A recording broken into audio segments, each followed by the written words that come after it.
I spent the last 2 weeks exploring one of the most beautiful countries I've ever been to. This is my experience backpacking Guatemala and everything you need to know for your own trip. So about 3 days ago, I got back from my first backpacking trip ever, which was a 2-week backpacking trip in Guatemala. I wanted to use this video as an opportunity to not only share my own experience in Guatemala, but also what I recommend, what I learned. This video is for anyone that also wants to backpack Guatemala, and I could not recommend it more. I have my computer in front of me because I'm looking at the itinerary that I took, and I wrote down a bunch of notes, so I'm gonna be reading off of that a little bit, but yeah. The traditional backpacking route in Guatemala usually includes Guatemala City, Antigua, Lake Atitlan, Zela, El Perdon, Semuc Champey, and then Flore and Tikal. Do this route as part of a bigger Central American route and kind of coming from Belize up north, or you can fly in like we did straight to Guatemala City and do a shorter trip. I will say Guatemala is an extremely inexpensive country. I definitely spent more money than I thought I did, and it's honestly because the accommodations that I booked were pretty nice. I wanted to stay in hostels that I felt good in, that were really cool. I splurged on that end, but other than that, you can stay a lot cheaper than we did. You can also eat cheaper than we did, but this was not a super budget trip. We definitely couldn't spend all the money in the world, but using the money I'd earned, this was something I was really looking forward to. This is not me living off traveling or anything like that. This is simply a trip. Just keep that in mind. So for us, what we planned to do was fly into Guatemala City, then we would skip Guatemala City and shuttle straight to Antigua, where we'd spend a couple days, do the Acatenango trek, and then we shuttled to the lake, explored all around the lake, then we would take a shuttle to Semuc Champey, then to Tikal and Flores, and then fly from Flores back to Guatemala City. So we decided to skip El Perdon and Zela just for time's sake. I recommend this itinerary for a shorter, like 2 to 3 week trip, so you can hit all those points but not go too many places. We actually ended up not going to Tikal, which I'm going to get into later. We changed our trip plans a little bit last minute, but I totally recommend going there, and it's super easy to do. So for me, the first part of my trip was traveling from Wisconsin to Atlanta. I was visiting my family in Wisconsin, and we decided that instead of driving back to Indiana, where I'm from, I would just fly out of Milwaukee after visiting family to Atlanta, and then from Atlanta, I would fly to Guatemala City. So I flew to Atlanta on December 30th. Actually, my flight from Milwaukee to Atlanta got delayed, and it got delayed so far that I was unable to make the next flight to Guatemala. So I decided to stay in Georgia for a little bit with my boyfriend who already lives there, and then we decided to fly out the next day. So already we had eaten a day where we had intended to stay in Antigua. We also had eaten the cost of the hostel that night, but again, it was just something that we had to deal with, and that's the reality of traveling. This morning on December 31st, we flew out to Guatemala City, and then we immediately took a shuttle to Antigua. We booked this shuttle through our hostel, who I emailed prior to, asked them to arrange it, and it was about 20 bucks a person. In the Guatemala City airport, there are tons of opportunities to get different types of transportation. People are literally yelling, Antigua, Antigua, like Lake Atitlan, because so many tourists come in and do the same route. So if you're worried about transportation, you will find a way to find it if you don't want to book it ahead. But for me personally, I found a lot of safety in just booking it ahead. I didn't have to worry about it. I wasn't getting off a plane in a new country and worrying about transportation. So in Antigua, we stayed at Flore Hostel, which was an amazing experience. It definitely is a little bit more pricey than some of the other hostels that you can find in Antigua, so I want people to keep in mind that you can do this trip a lot cheaper than we did, but I was willing to spend money because this is something that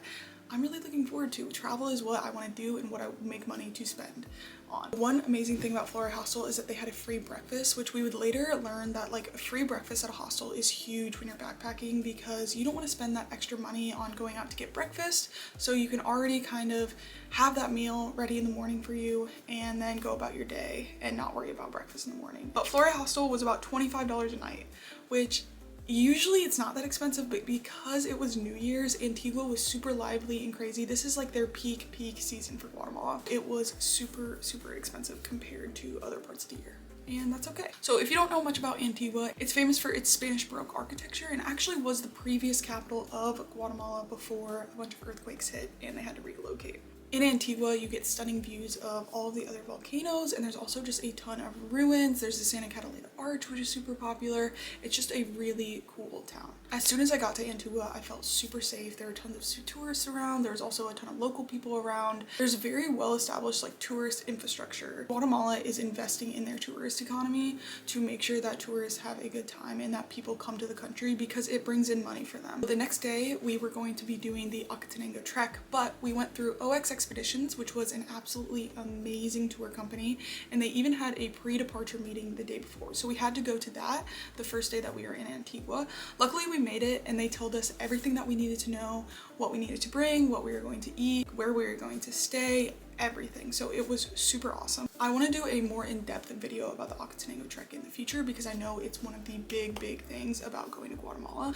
But for this tour, we paid a total of $125 a person, which I think is more on the pricier side, but again, we had a great experience. So that next day, we went to the OX office where we would be beginning the Acatenango trek at 6:30 a.m. But first we went and got breakfast, and then we went to the trailhead and started hiking. We were also provided 4 big meals on the trip, so we were super well fed. We had a great guide. It was super fun to get to know all of the other people on the trip, and yeah, it was amazing. First day we hiked up to camp, and then we got to camp, and if you wanted to, you could do the extra Fuego hike, which is a challenging hike up to Fuego, which basically you're on a separate volcano, which is Acatenango, and Fuego is the one that is erupting.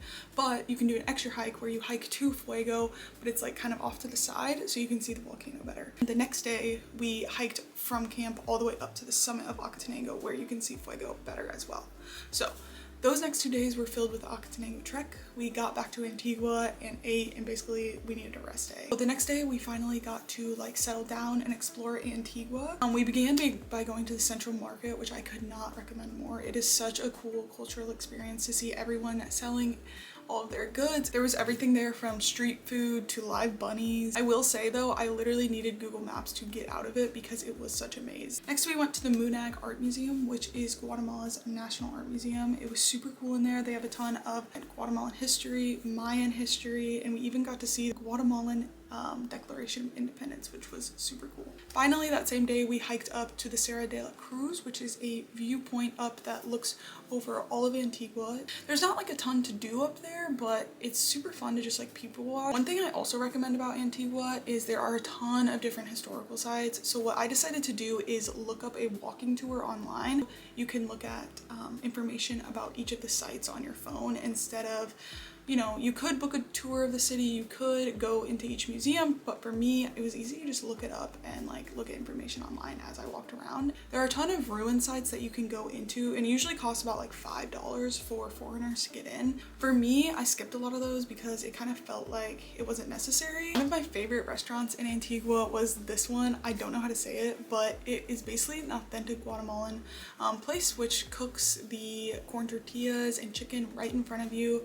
They have super cheap meals for only like $5. So the next day we were headed to Panajachel, where we booked a shuttle through our hostel again. It was about 3 hours long, and I think it cost around $20, but it was a smaller van and it was a pretty easy drive. It was a little tight, but it was still good. We arrived in Panajachel, where we were staying the night at El Apartamento, which is a small hostel above a main shop on the main road. Some of their facilities weren't working great, which was unfortunate, but we actually had the entire place to ourselves, so it was really cool. They had this balcony that looked off over the street. We stayed there for about $13 a night. So again, that's kind of the price range that you can choose for yourself. You can get hostels for anywhere from like $9 to $25. So it just depends on what you want to do. A lot of people decide to skip Panajachel and just go straight to the lake and stay at one of the smaller towns there. We decided to stay a night because I forgot to book a night literally for that night for the trip. So we decided to stay a night like the week before because I had realized there was a gap in my dates, and I was like, you know what, we're just gonna stay a night in Panajachel.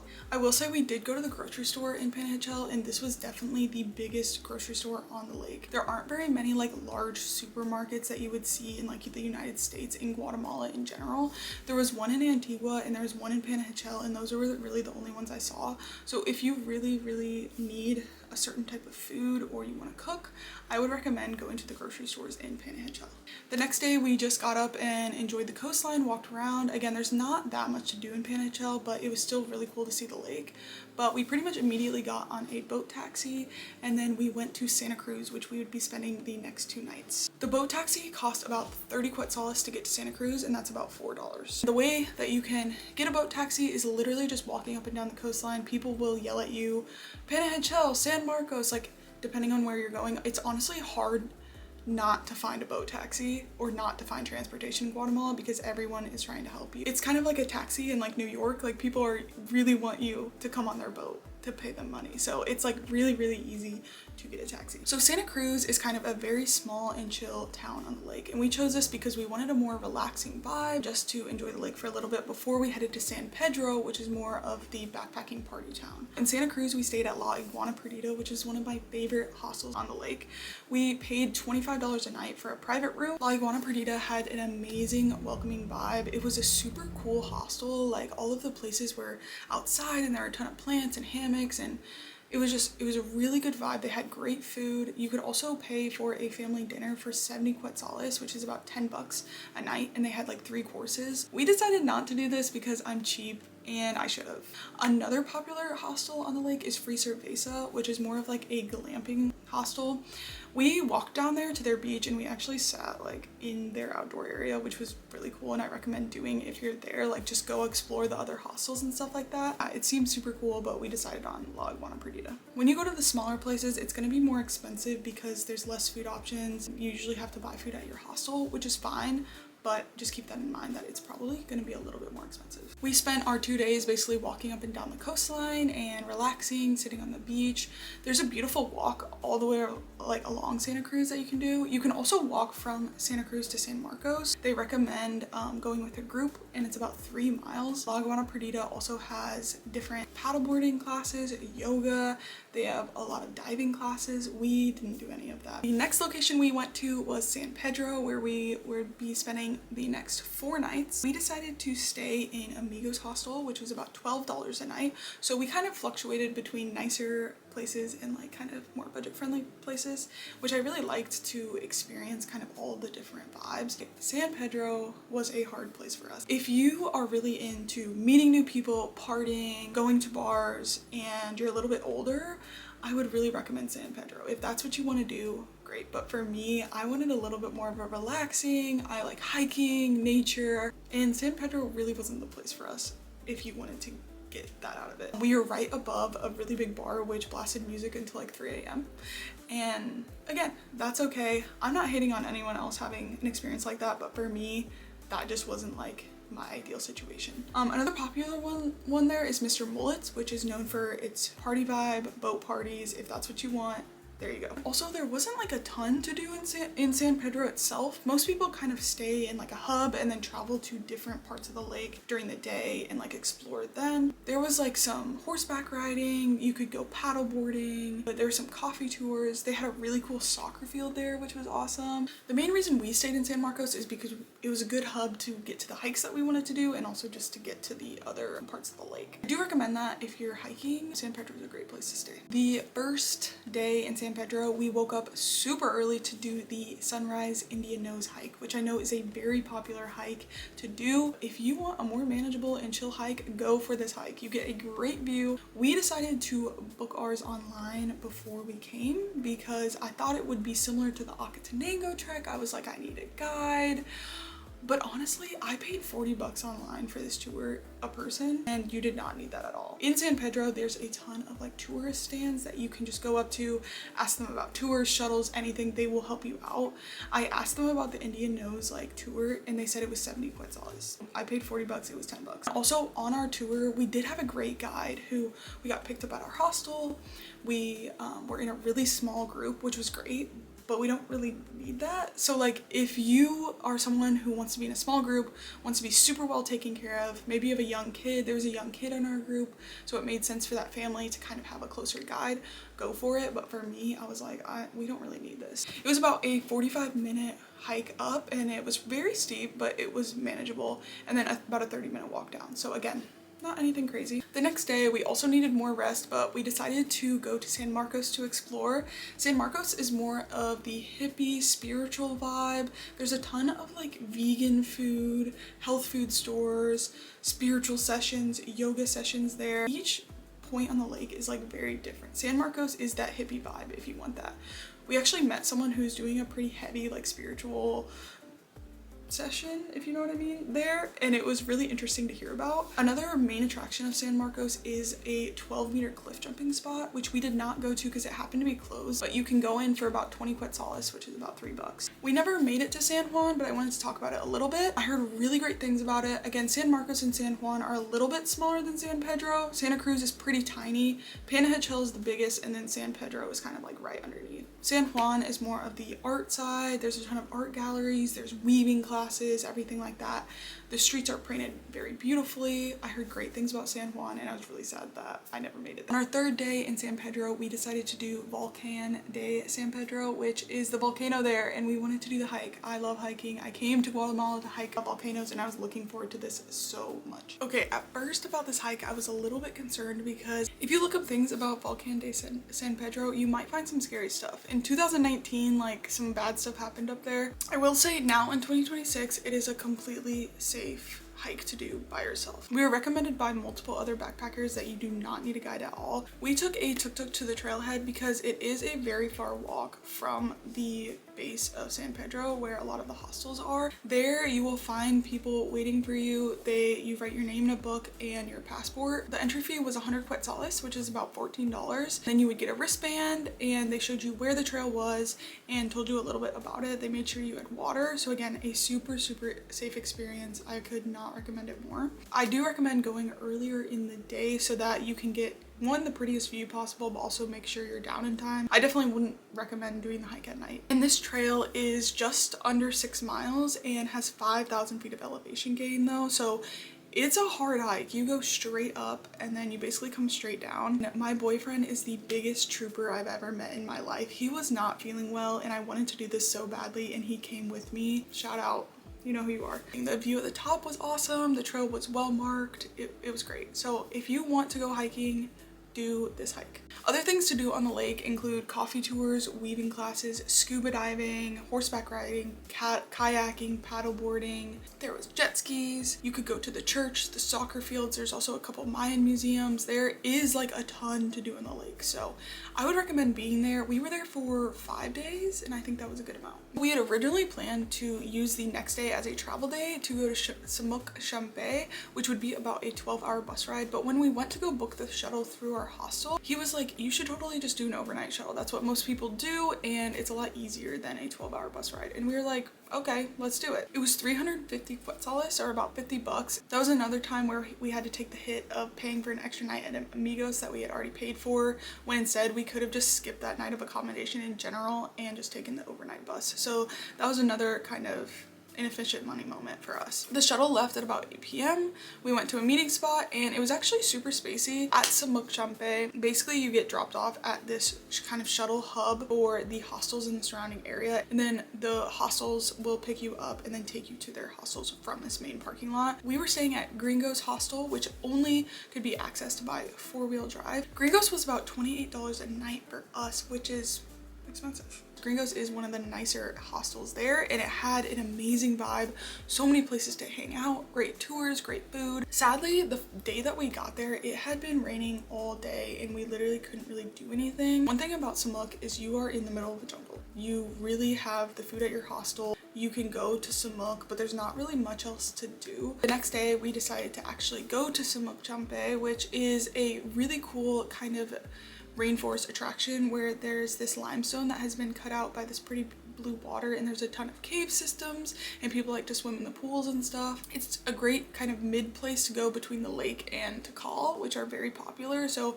it's kind of like a stop that a lot of people do. Greengo's was about a 7-minute walk from Semuc, and then we had to pay 50 quetzales, or about $7, to get into the park. In the park there was just this one trail that's basically a loop. It takes you up to a viewpoint, which is a very steep climb, and then you can go back around to all of the pools. Greengo's also had options options for cave tours, tubing, and even some chocolate tours because there's a lot of chocolate plants in the surrounding areas. But at this point in the trip, I had learned a lot. Honestly, I was feeling very burnt out of traveling. It had been 2 weeks and we were supposed to go to Tikal, but we decided not to. We felt like we had already spent enough time in Semuc and we had another 2 days and then we would have a travel day and then more time in Tikal. And the weather wasn't looking great. We were like, you know what? I think it's time to go home. So we decided to skip Tikal, sadly, which if you're going to Guatemala, I recommend Tikal. You should go to Tikal. We are going to fly from there back to Guatemala City, which is totally doable. Instead, we decided to go back to Antigua. That next day, we took a shuttle to Antigua, which was 225 quetzales, which is about $32. One thing about Guatemala is that the shuttles take forever. If you look on Google Maps and it says a 4-hour drive, it will be an 8-hour drive. Our shuttle to Antigua was 11 hours when it could have been around 6. We got stuck in some pretty heavy traffic. So this one was abnormally long, but still. The shuttles do stop, you can get food, you can go to the bathroom. You're not like trapped on this bus for forever. The next day we got a shuttle to the airport and flew out after we had changed our tickets. Okay, here's the fun stuff. I want to get into budget. How much did I pay for this 2-week backpacking trip? Again, 2-week backpacking trip with some extra payments because it was supposed to be longer. You can do this for cheaper, but this is what I did. For flights, I got super lucky. I think our flights to Guatemala would have probably been $700 on the cheap side. However, I did pay for the Flore to Guatemala City flight, which happened to be 90 bucks. For food, I spent about $200, which came out to $13 a day. We were pretty frugal with how much we spent on food because we knew that it would add up fast. We made our own breakfast a couple times. We got bread and peanut butter. We got some tuna. We got some spaghetti where we cooked our food in San Pedro. There's not a ton of options to go buy a ton of groceries all the time. For me, I found it hard to find like all the foods that I like totally enjoy in the United States, and that was another hard part of traveling. For hostels, I spent a total of $328, which came out to $21 a night. Now, this also factors in the extra hostels that I had to pay for and didn't use. You can do that for way cheaper. Again, we spent at times 30 bucks a night on a hostel, which is expensive. One thing I factored in was pre-departure purchases. I feel like people can ignore the amount of money they spend preparing for a trip. I actually only spent 20 bucks preparing for this trip. I think it was just like random toiletries. I didn't have to buy a backpack or anything like that, but if you have to do that, that can be expensive and something to think about. For entertainment, I spent a total of $247, which came out to about $16 a day, and this included the entry fees to all the parks that we went to, the Acatenango trek. For shopping, I spent a total of $24, and then exchange fees, I spent a total of $42 on exchange fees. When you have to get cash out all the time from ATMs, because you do need quetzales a lot in Guatemala, there's all these fees that go along with it. My grand total was $1,126, and this was about $66 a day. That's the budget. I wanted to go over some other important things to note before you are going to Guatemala. One thing is Guatemala has a dry and a wet season. During the wet season, it rains 24/7. I recommend going during the dry season, which is November to April. I went in January and it was absolutely gorgeous. Another thing, Spanish. I would say you do need to know a little bit of Spanish before coming to Guatemala. If you don't, you will survive. There will be times where you will need to speak Spanish and it won't be any like dire situations, but I recommend knowing a little Spanish before you come. Another thing is to get familiar with the currency. The currency is quetzales and it's about 7 quetzales to $1 American dollar. You will need cash to pay for a lot of things. For us, for the shuttles, we always had to pay in cash. Some hostels you only have to pay in cash. Some restaurants you only have to pay in quetzales. So again, you will be going to ATMs. I would recommend having at least 500 quetzales on you at all times. Another random thing I mentioned before is you can only drink filtered water or bottled water. You cannot drink the tap water in Guatemala because you will probably get sick. The hostels have filtered water that you should drink, and then you can also buy water. Another random thing is that you can't flush any toilet paper. So every time you go to the bathroom, you throw away your toilet paper in a trash can, which I thought was interesting. Okay, I'm pretty sure that is everything that I wanted to talk about in this video. There's probably so much more I could say, and if anyone has any questions, please ask me and I will answer them. To round this video up, if you were thinking about going on a backpacking trip, just say yes. Was it easy all the time? No. Was it uncomfortable sometimes? Yes. Was I looking for something to challenge challenge me and grow and change and learn as a person.